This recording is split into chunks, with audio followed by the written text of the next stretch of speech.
So the mid-season patch just got announced, and I'm here to summarize about a bajillion pages of text in 4 minutes or less. Note, this is not a beginner's guide, and I will not be using beginner-friendly language, bear with me. Smite and Avatar are partnering up, and these skins look so good that I might actually watch this show now. Furthermore, all mastery skins are being updated, so we no longer have to stare at Golden Kumbhakarna in match, which is a huge plus. Ares is also getting a visual update, which I didn't know he needed, but now that I've seen what they're planning, I actually am fully on board with this change. In our first Thank the Lord change, Vision Shard Reminder is now going to trigger before you leave the fountain, which is going to stop me from having a lot of frustrating level 16 Vision Shard placements. Ranked is once again getting a reset, so Variance is back, so enjoy plunging from Diamond to Elo Hell. Joust Fire minions should actually be manageable and, killable now, so that's really cool. Speaking of minions, Hi-Rez might have actually fixed the minion issue. I've seen their proposed fix, and as a computer scientist, I can say that on paper it looks like it should work, and I'm really excited about it. Further to fixing, Jungle Shrine is now both easier to use and worth way more gold to hit, so this is going to be interesting to see where this goes.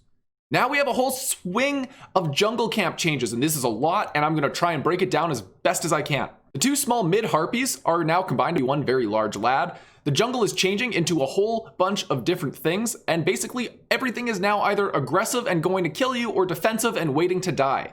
And everyone, except for some Harpies, gets an ability to use on you. Let's start with the aggressive boys. These ones are trying to take you down. The Manticore is the red buff. It gets really mad when its HP gets really low, so you want to kill it fast and save your abilities to burst it down. The Chimera is the purple buff. It spews some goo on you that lowers your protections, but it makes you invisible to minions for some reason. Harpies. There are so many Harpies. Duo lane Harpy screams at you so loud you attack slower, and all other Harpies are just there to make your life harder. The Gold Fury makes the target it's attacking worth more gold if they die. Oni Fury makes the target it's attacking take more damage, and the Primal Fury makes the target it's attacking deal less damage. Fire Giant is now also really aggressive and spawns pools whenever you enter inside the radius. Now let's talk about our defensive creatures. These are the ones that are just going to wait for you to hit them. Oracles, if you don't crowd control these, they are going to become very tanky birds. They cast a spell. The Pyromancer, if you don't crowd control this guy, everybody's going to take a lot more damage. Centaurs, this is the speed buff. It gets a real stabby and it's gonna hurt you. Satyrs, blue buff. It's just a lonely boy until you attack. Then it sends out a group text and all of his friends arrive to the party. Back to items, physical penetration on items is now gonna work very similar to magic penetration, and they put physical percent penetration on a lot of different stuff that I'm not gonna specifically cover. Atalanta's bow now makes you a very speedy god, but only if you can get a kill. That's very important. And now there's a critical chance anti-heal item. That's interesting. Heartseeker got buffed for some reason. Masamune died, but this new edgy named Sledge item has taken its place. Serrated Edge is another new item that's going to make an all-inning auto-attack character feel very happy. Collie.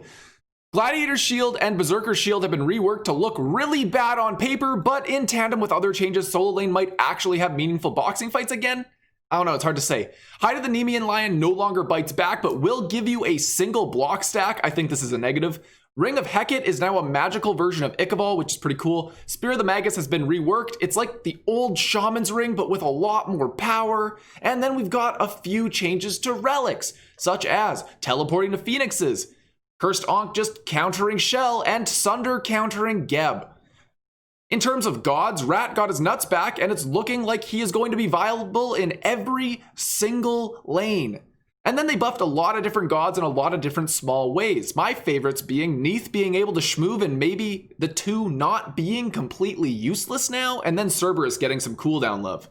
That's all the time I have for this video. Thank you guys so much for watching. If you enjoyed, leave a like, subscribe if you're new, and I'll be doing more beginner's guides soon.